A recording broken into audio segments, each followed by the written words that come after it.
ચોમાસું બેઠું તેના 2 મહિના પહેલા જ આખા અમદાવાદ શહેરના રસ્તાઓ ખોદી નાખનાર મહાનગરપાલિકાના તંત્ર સુફિયાણી વાતો કરતું નજરે પડે છે।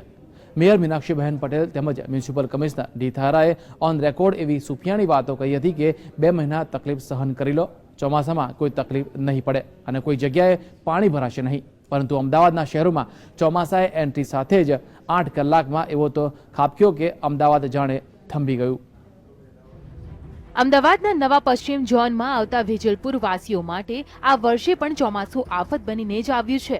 તંત્રએ વેજલપુરમાં જ્યાં કરોડો રૂપિયાના ખર્ચે સ્ટ્રોમ વોટર લાઇન નાખી છે ત્યાં જ પાણી ભરાયા છે અને આ ઉપરાંત ખોદકામના કારણે કાદવ કીચડ એટલો જામ્યો છે કે રાહદારીઓ તો જઈ શકે તેમ જ નથી, તો વાહન ચાલકો પણ પરેશાન છે। કોઈ કંઈ સાંભળતા જ નથી અમારા લોકોને। બસ આ તકલીફમાં પાણી, છોકરાઓને સ્કૂલ જવાનું તકલીફ પડે છે, નોકરી જવાની તકલીફ પડે છે, બધી તકલીફમાં અમે છીએ।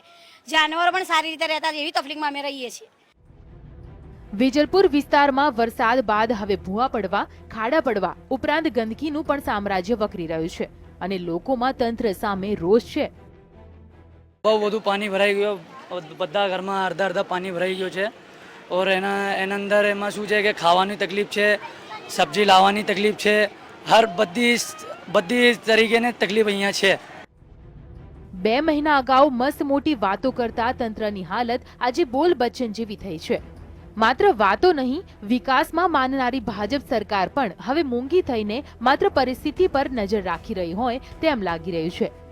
સરકાર દ્વારા પ્રજાના કરોડોના રૂપિયે મસ્ત મોટા કાર્યક્રમો જ કરાયા છે અને પ્રજાલક્ષી કામોની તો માત્ર વાતો જ કરવામાં આવતી હોવાની ચર્ચાઓ ઉઠી છે।